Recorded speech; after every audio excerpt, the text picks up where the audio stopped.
Ever since Promeia was announced, there has been a big conversation surrounding her design. Since her design kept getting altered in the beta, I wanted to wait until she was officially released in-game alongside the latest story quest in 2.8. This video will contain some small spoilers, so please take the opportunity to click off now if you want to avoid them. Let's go. Promeia is a judge from Krampus faction, but prior to that she was a sweeper in the Outer Ring. The first part of her design that immediately grabs my attention is that cape or cloak. Typically cloaks are rounder and have softer folds, meaning curvier lines for the fabric. For Promeia's to be filled with angular lines immediately makes it different. Plus, the way the cape shines under certain light conditions is a really cool detail. I love how the shoulder pads are angled upwards, helping give her a more intimidating silhouette. The silver accents with the crescent moon motifs do a great job of breaking up the darker purple colors of her design. When you turn the design with the cape around, you see that there's an opening in the back to showcase her hands that are handcuffed behind her back. This invokes my curiosity even more, wondering if she's a criminal or a major danger to society that requires these handcuffs. The angles in her design help give that intimidating stature, but the conversation surrounding this character isn't really when her cape is on. It's when she removes the cape and breaks her handcuffs that we are introduced to a completely different element of her design. She goes from being mostly covered up to showing a lot of her skin. In the beta, she actually showed a lot more skin compared to what we have now in the official release. I've said this plenty of times on my channel that revealing designs aren't bad ones. If done well, a revealing design can enhance the character's personality and overall appeal. I like how the silver accents continue underneath her coat, and I think going with a more swimsuit-like cut actually made her more appealing than when she had less clothes on in one of her beta forms. Her backside is extremely intricate as well, with all of the different strings. I think it's clear that Promeia is meant to be a more mature design. The revealing skin underneath, the handcuffs, and even this ball choker on her neck suggests as much. When she runs in the game, you can see her hands cuffed behind her back, but I gotta say, when she sprints in the hollows, the white part of her shorts, can I even call them shorts? They look ridiculous. I actually think if they remove the white flaps near her hips, that she would look a whole lot better. Just commit fully to the swimsuit-like cut underneath her long angular cloak. If we take into account the context of her trailers, she's seen taking numerous lives, and she was the subject of an underground human auction. It's clear to me that she's a more mature character tackling the darker sides and themes of New Eridu. In that sense, this design doesn't feel out of place. We also have to consider her faction, Krampus. This faction is part of TOPS, and they keep the businesses of New Eridu in check, but they also have a sub-theme going on. Many of you mentioned that Krampus has this theme of a circus, and with this theming in mind, Promeia would likely fit into the escape artist archetype. She's tied down by her handcuffs, but can break free of them when the combat calls for it. This also makes the stringed part of the back of her design make more thematic sense as well. I think there's a lot to like about Promeia's design, but I do find the legs to be boring. We have the high heels slapped onto another woman character with thigh highs. I can understand that Promeia's design is not for everyone. I wasn't a huge fan of this design when it first came out, and it even made it as an honorable mention in my top 5 worst Zenless Zone Zero designs. However, I want to give credit where it's due,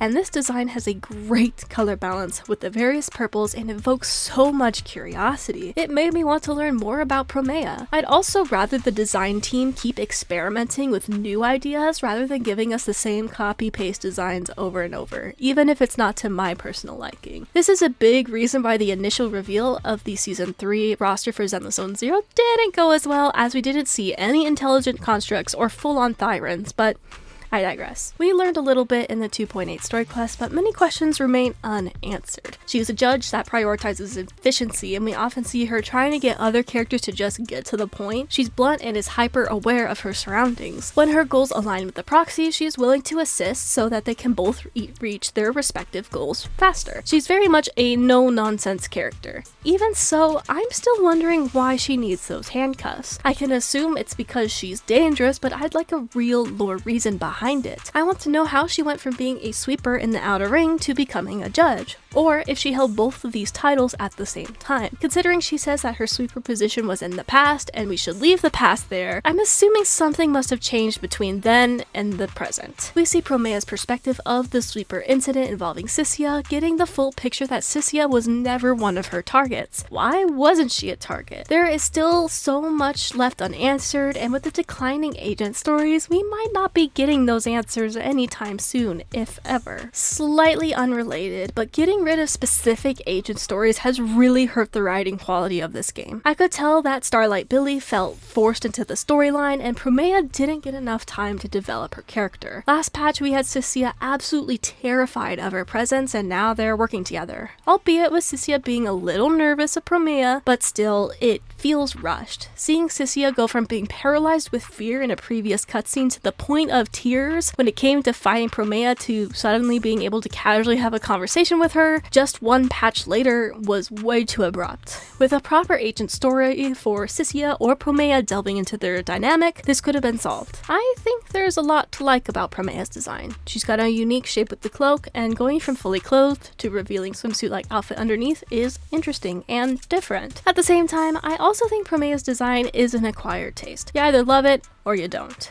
I can appreciate the details in her design, but without knowing more about her character, I find myself wondering if this was a masterfully curated design to fit a theme, or if certain elements were just thrown onto her design for fan service purpose. I think the white flaps on her hips are really ugly, and if we remove that, the design would flow a lot better. I also think the ball choker on her neck is a bit unnecessary. I like how her hair is also segmented into different pieces, further applying the idea that this character is being restrained and needing to break free. Whether you like Promeia's design or not, it definitely evoked enough curiosity to create multiple conversations before her release. Let me know in the comments below if you like or dislike Promeia's design, and let me know why too. I'm really curious to know what you think on this one. If you enjoyed the video, please leave a like and consider subscribing. If you like character design videos, I have a playlist of my Let's Discuss series you can check out next. Promeia was actually the first entry from Zenless Zone Zero into this series, so if you want to see more from this game, let me know which character I should do next. I hope we can learn more about Promeia's character in the future, but until then, I hope to see you in the next one.